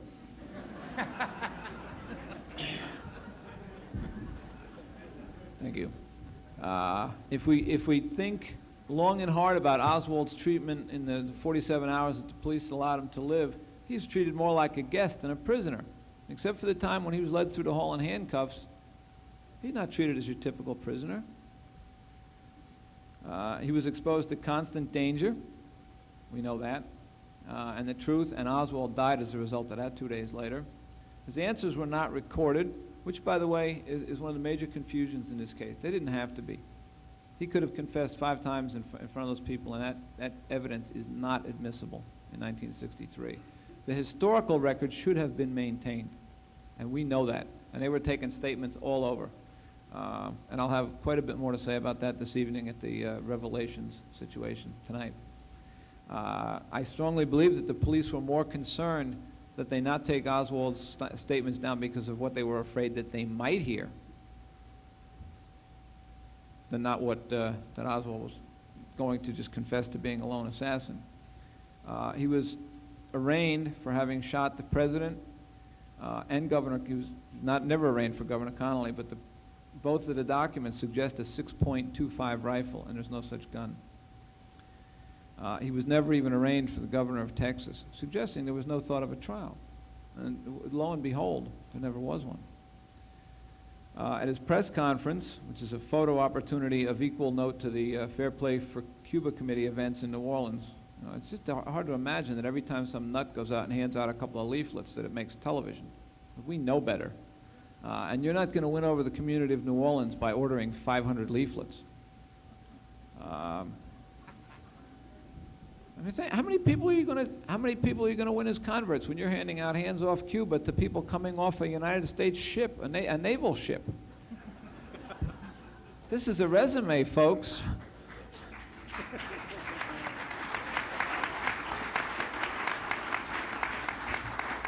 And I would also like to add that nothing at the immediate time did more to convict Lee Oswald in the public eye than that midnight press conference. Here he is, here's the prisoner. But what did he say? I did it. The motive supposedly is he sought fame. There was fame looking him right in the eye. But he has to take a shower. That sounds like the confession of a grimy lone assassin. There were confessions that were not followed up. He said, I'm a patsy. Nobody ever asked him, for whom? And I can guarantee you the rawest rookie cop in Skunkville, Montana, if they had Lee Oswald in custody, and he said, well, I'm a patsy, there would have been questions asked. With the Roger Craig situation, the station wagon, he said, they asked him about the station wagon, not telling him the year. And he said, that station wagon belongs to Mrs. Payne. She's not involved in any of this. That suggests to me very strongly that he did know who was involved with all of this, but it wasn't asked. Because if I came down here to Dallas and said, gee, I'm sorry about your quarterback, Dan Marino being hurt, but you're going to get by on Kozar, you're going to say, wait a minute, he's not our quarterback. That means you know who is. If Oswald says Mrs. Payne, excuse me, Janet Williams, I'm sorry. Please forgive me. In my haste, when I saw the 5-minute notice, I got confused. When Janet had nothing to do with it. Oswald is then killed in custody. Conclusion. There's very little case when you come right down to it.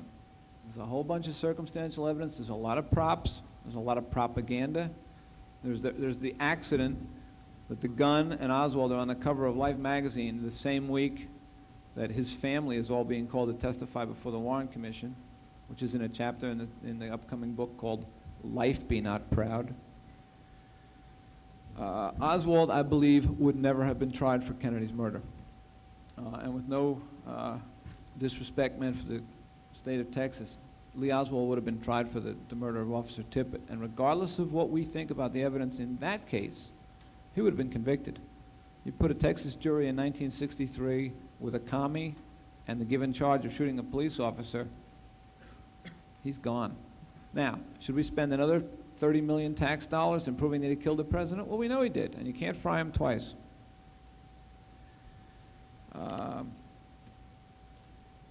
And there could have been a Tippit trial, by the way, because Tippit did have an autopsy in Dallas. I'll be happy to take your questions later. I hope some of you come to listen to some research that I wasn't able to touch on in my time here that I think you'll find fascinating tonight, and I thank you for being a good audience.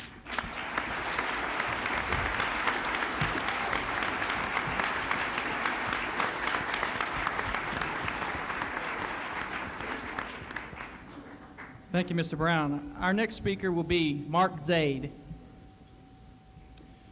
Thank you. Before I start my formal remarks, let me just offer a word of apology from Charles Sanders, who was supposed to have been on this panel. Charlie was the unfortunate victim of the American Airlines strike, which I'm surprised I haven't heard being blamed for a conspiracy not to have us all come here, but maybe that's being bantered around somewhere. But he couldn't get down here from New York, so I'm going to cover part of Charlie's remarks. Essentially, I'm going to cover two areas: a broad context of where we are and where we are at as far as legislative efforts to free all the documents and what could be made use of that. Now, after 30 years, I think what is extremely, not surprising, but interesting is the emotion involved with all this case. And the emotion that all of you feel, and of course that I feel from a different view because I was not alive at the time. I feel emotion towards it, but certainly not in the same vein. It's something I've been able to be very cognizant of from both yourselves and from clients that I have. My office represents Pan Am family members of Flight 103 that died in the Lockerbie bombing, and we're amidst in litigation against the government of Libya. And you cannot discuss many aspects with family members where that incident concerns. The emotion is so strong it might as well have been yesterday. Now, that's not the same level as far as what we've got here, but that emotion very much so directs how we view a lot of the evidence. And I think that's something we have to be very cognizant of. I don't think this case is closed, by no means. And I can demonstrate that very easily by telling you I have another client who is seeking the exhumation of John Wilkes Booth to see whether or not it was really him who was killed by federal troops. And in this case, we actually have the assistance of the federal government who is involved with that. Unfortunately, that's not the case with what we're here today. But part of what we're going to be talking about, for instance, tomorrow, is a call for action. And a call for action, to me, demonstrates that we've been able to hit each point from day one up until day now, and then decide where to go from there. I think more appropriately, we should call for a call of reflection and examine how we've gotten from day one to day here, or day, if that is day now, whatever. Because I think a great deal of the evidence that came forth in the beginning might have been misinterpreted or faulty. Not intentionally, not deliberately on various parts. And I'm not talking to specific researchers, I'm talking to, in generalities, to the government and to the research community. If we are arguing about factors now today that were based on faulty information from yesterday, then we're going nowhere. And there's too much that we've gotten to that point, primarily because the documents weren't available to us, or the witnesses wouldn't speak, or the witnesses have changed stories, that we're unable to proceed forward to a call of action. And I'll talk about that a little bit more in just a minute. The other thing I want to just touch upon came out of the Chicago conference that we had back in end of March, April. And at the end of that, a group of us were supposed to form an umbrella organization. And suspecting that most of you, or many of you, were at that conference, I want to explain to you what happened from that. We did have a meeting in New York City to try and formalize some sort of organization. I'm not going to go into any of the politics that was involved with it, but there was a lack of consensus on how to proceed, and the effort ended up being dropped, mainly out of frustration. That's not to mean the work wasn't considered important by many of us, but it just was not going to come to be. Now, some of you actually sent me money for that, and I've kept it in my attorney escrow account as required, and I will return it to you if you'd like, or I would donate it to the Assassination Archives and Research Center if you so choose, so you can contact me on that. But back to the regular remarks.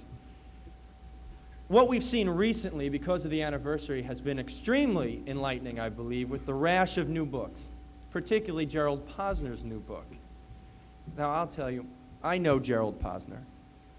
I like Gerald Posner. I would trust him with my life.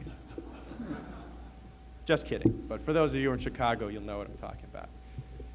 But what has come out of that, and the people that I've talked to about that book, has really disturbed me. Not because of their criticism of Gerald's book, which I feel is extremely healthy, and I, for one, disagree with quite a bit in Gerald's book, and I've told him so.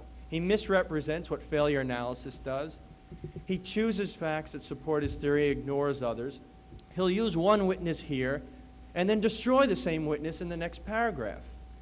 But yet I offer to you, out of all the other books that have come forth, does anyone not do the same? And the standard of review that we put to Gerald Posner has got to be given to every assassination book that comes out. Otherwise, we're not getting anywhere.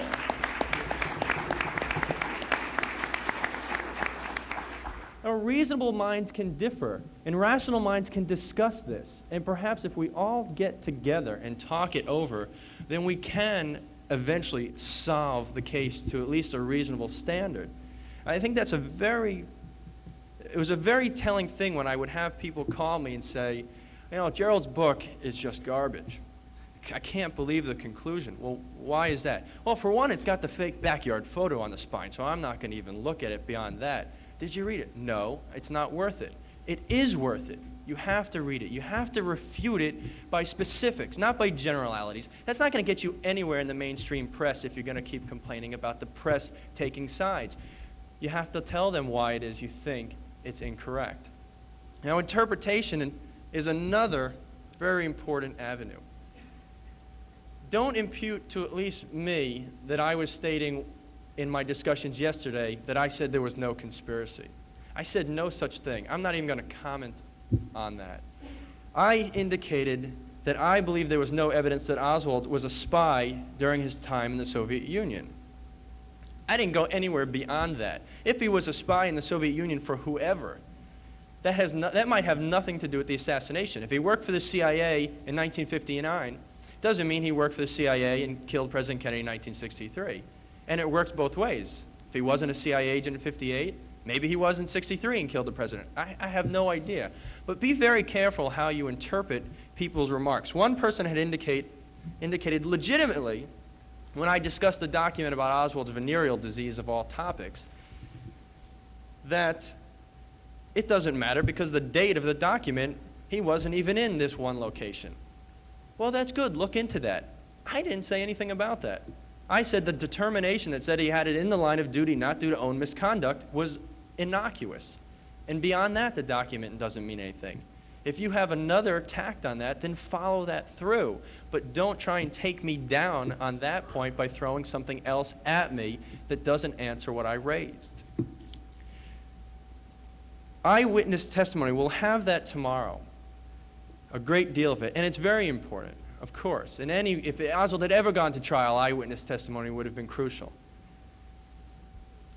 Most lawyers and psychologists understands inappropriate, deal with the problems and unreliability of eyewitness testimony.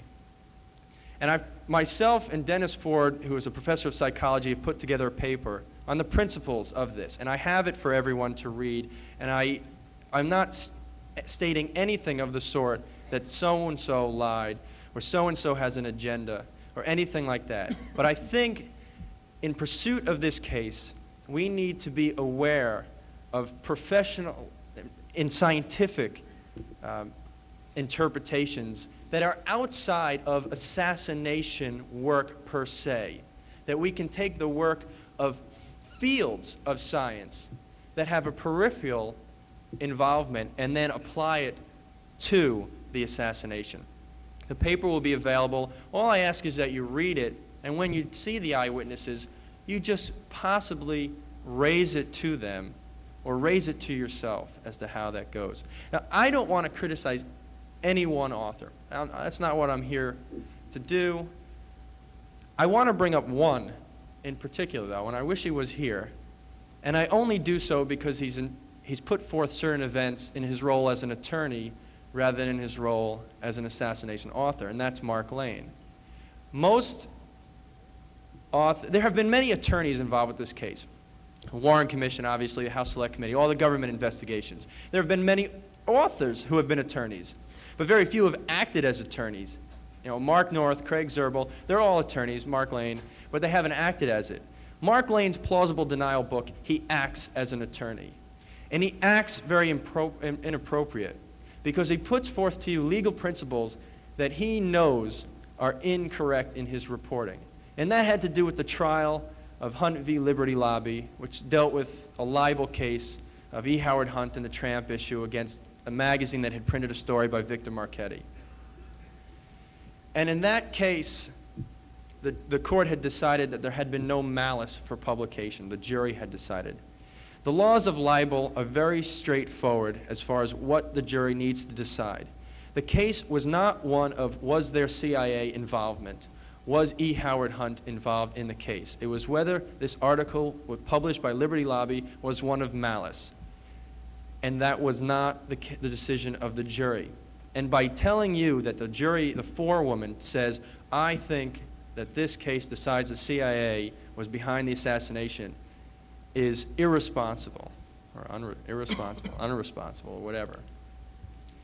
And if you look at any of the newspaper articles that came out about this case, they quote almost all the other jurors saying that that was not true. The case was decided on the law, not on the facts. They never even looked at the conspiracy factor. And to that I take exception because I think he puts lawyers in a bad light, worse than we already are, which is hard enough to deal with, by offering to you information that you would not know to be faulty. So I throw that out to you. The other thing is coincidences. And we always hear of all the many coincidences of this case. And I'm not going to comment on this case, but let me just tell you, one of the other hats I wear involves ocean liners, historic ocean liners, particularly the Titanic, actually. And I'm on a board of trustees of an organization that is involved with many authors of the Titanic and even those who actually dove on the ship most recently, and we're organizing tours of the artifacts and things like that. I've come across I don't know, you say eyewitnesses. People, there was this one woman in particular who sailed on the Titanic, survived, then however, ended up on the Lusitania that was then torpedoed, and then went down on a ship on World War I. And I've never heard among any of the people in this shipping line industry that she was to blame for any of these ships going down. So, I mean, coincidences do happen. It's very hard to rationalize when we're dealing with this type of case. But I thought that was interesting when I thought about it. 90% of the public being behind this. Certainly very important. but something we also have to think about. That remaining 10% is very important, because within that remaining 10% are very influential people. Congress, politicians in general, many of the attorneys that you would call upon to prosecute this case, many of them are within that 10%. And I think a great demonstration of that would have been the 1992 senatorial elections, when Arlen Specter ran for re-election of U.S. Senate against Lynn Yackel, and Arlen Specter won. And did you ever hear Lynn Yackel bring up the fact that Arlen was the originator of the single bullet theory? Did she bring it up? Well, then if she brought it up within Pennsylvania, it obviously didn't grab 90% of the voters. I think that says something. I'm not saying the veracity of the single bullet theory or anything like that. I'm just telling you that the people we need to reach, this is not reaching into the present day politics. And this goes right into my next thing, where to go from here. I honestly and truly believe that an investigation now or a special prosecutor is entirely premature. Absolutely. What are we going to offer to evidence? Nothing that we have not discussed before. The medical evidence is very, very important. But let me just tell you what happened the other day when we were at the congressional hearings on the legislation. And Dr. Randy Robertson, who unfortunately is not here today, testified. Congressman Conyers laid into him like you wouldn't believe. Incredible.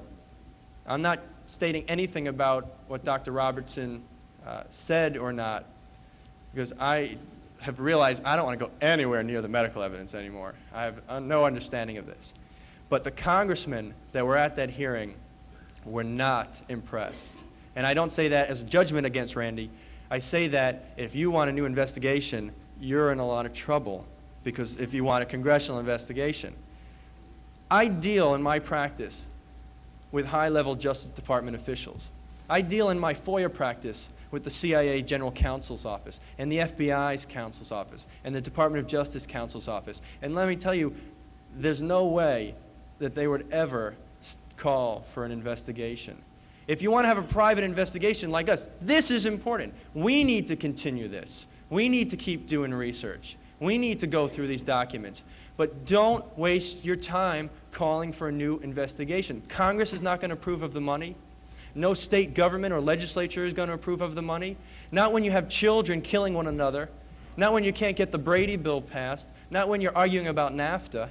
We just have to be realistic about it. I'm not saying that we can't prosecute somebody one day, but there's nothing here now. Do you see anyone banging down the door of Robert Morrow or Chauncey Holt or Marita Lorenz?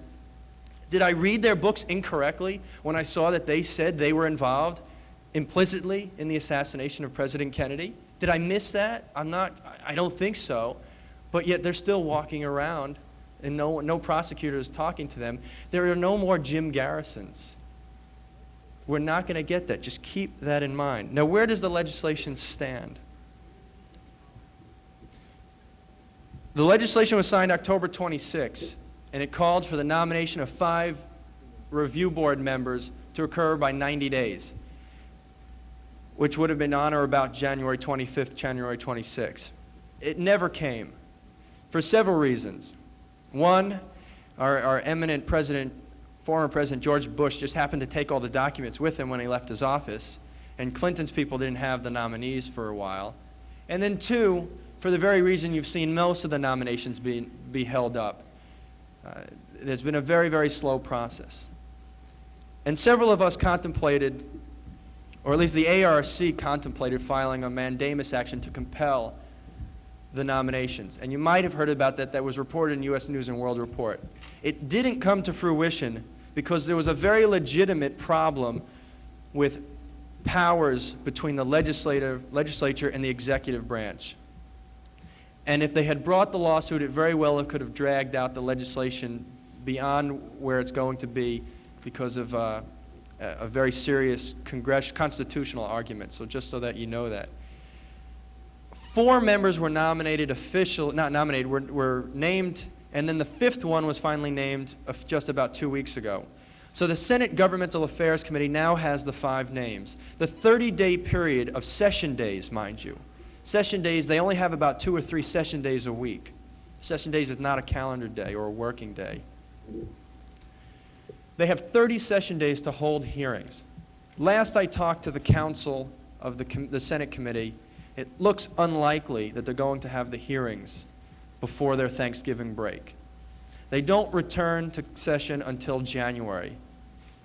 That is the atrocity. That is where we need to focus on what is going on. We need to get this review board in place.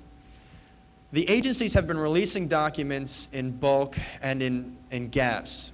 Majority came at the end of August. You all saw that on television and news media. Most of that had already been released. But a great deal, as John Newman said the other day, has been forthcoming. The FBI has not given anything over. But many of the House Select Committee documents, many CIA, many State Department documents, which I spoke about yesterday, have been released. Many in unredacted form, some in some redacted form, but you can get a great deal, more so than ever before. What we need to do is focus on this legislation.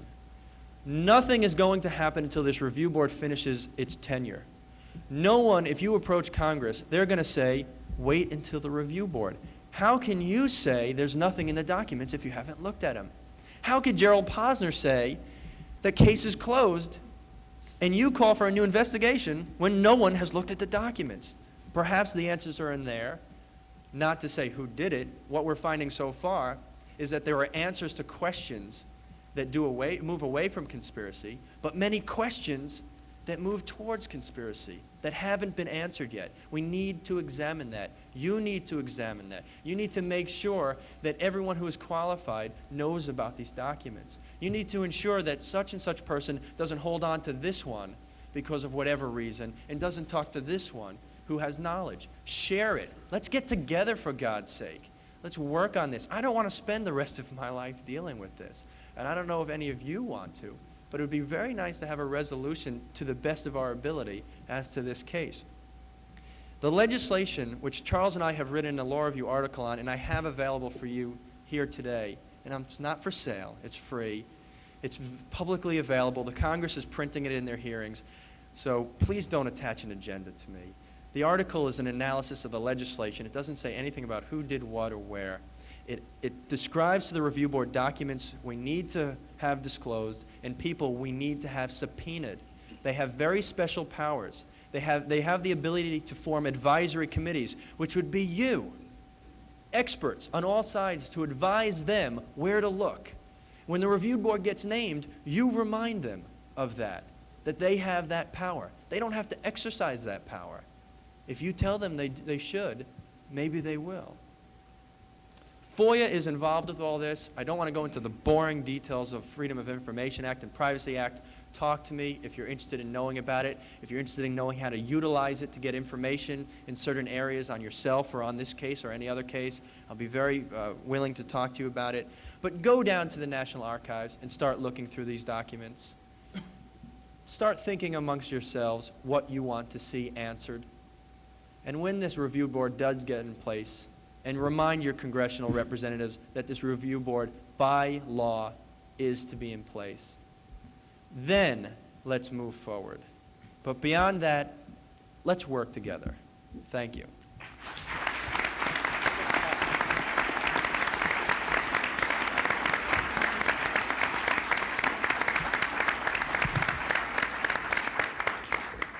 Thank you, Mark. I'm going to give Dr. Artwell the additional 5 minutes that I promised him a while ago, but before I do that, I want to make a couple of points. First of all, I respect my colleague, Mark Zaid, but just because he speaks as an attorney doesn't mean all attorneys agree about everything that he said. I personally think we need to have a new investigation right here in Dallas County, Texas.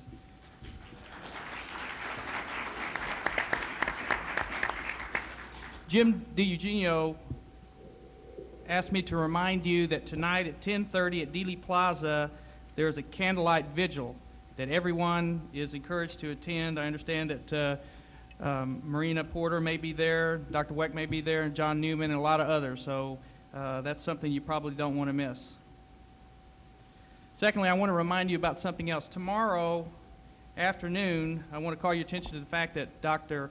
Robert Livingston, that's no relation to Harry, will be on the panel tomorrow afternoon, and I don't think you want to miss what he has to say.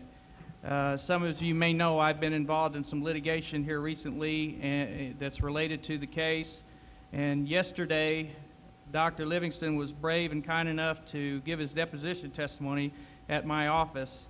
And I would point out that my direct exam lasted only a half hour, but then Dr. Livingston had to endure 5 hours of cross-examination, and he never wavered. And I want to commend him on that, and I want to thank him for that. So you don't want to miss what he has to say tomorrow. Okay, Dr. Artwell, it's yours. All right.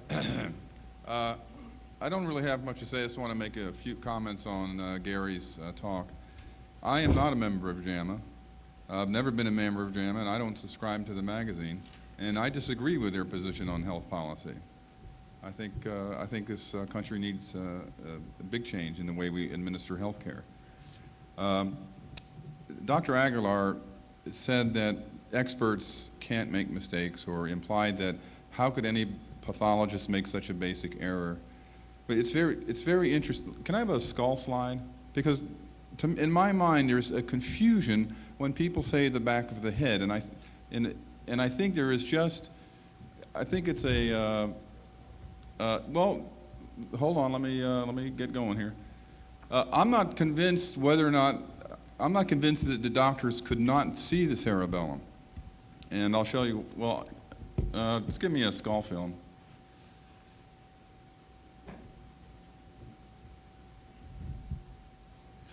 Well, while he's finding a skull film, it's very curious. When you read the CIA Commission's medical opinions by the pathologist, one of the neuropathologists refers to the bullet fragment in the occiput. Now, the bullet fragment he says in the occiput is actually in the parietal bone. So even and this is a neuropathologist. This gentleman specializes in making assessments of head pathology. So even among experts, there is some confusion and loose use of the terminology. That's not an X-ray. I need a skull film. I read Dr. Weck's book. I have great respect for Dr. Weck as a pathologist. In fact, I agree with almost everything he said about the conduct of the autopsy. And I think I would endorse many of the claims. But Dr. Weck, a pathologist who's been studying this assassination and the wounds of the President Kennedy and President Connolly, has made a very basic error. In his book and in his testimony to the ABA trial, he mentions that the radial nerve is responsible or contributes to grip strength. The radial nerve in Connolly's wrist that was damaged was only a sensory nerve. It supplies sensation only to the back of the hand. It has nothing to do with grip strength. Nothing. The radial nerve, in fact, never contributes any fibers to nerves responsible for grip. So you have to understand when you hear from doctors, when you hear from Dr. Gilbert Mudge, a famous cardiologist, told that basketball player, what was his name? Boston Celtics, that he didn't have a cardiomyopathy. He dropped dead from a cardiomyopathy playing basketball. So you really have to take what experts tell you, and you have to take what I tell you, and everybody here tells you with some skepticism. I'm not here to convince anybody of anything. Now, again, this is parietal. I noticed that one of the doctors, Dallas, it's interesting, in the Grodin film clip, one of the doctors, which one was it? Dr. Sawyer points back here and refers to this as parietal area. You have to understand there's a great amount of confusion. Now, the back of the head, part of the back of the head is missing, and it's back to here. If you're laying on a stretcher, the entire back of the head here is missing, is gone. And when President Kennedy is laying on a stretcher, I submit to you, when they in their mind, they fixed the idea that the back of the head, as far as they could see, was missing. And later on in their recollection, they basically, the ear is here, here's the ear, the wound clearly extends behind the ear. I am not saying that the wound is only here. The wound basically occupies most of the top of the head, the top front of the head, and the top rear of the head. So that's my opinion on the x-rays, and I just think that you have to take all this business about front and back and parietal and occipital loosely, because there's a lot of confusion and there's a lot of imprecise terminology. Thank you.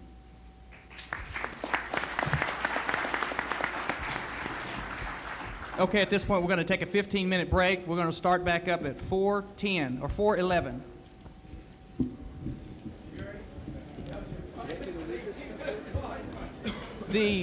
I also want to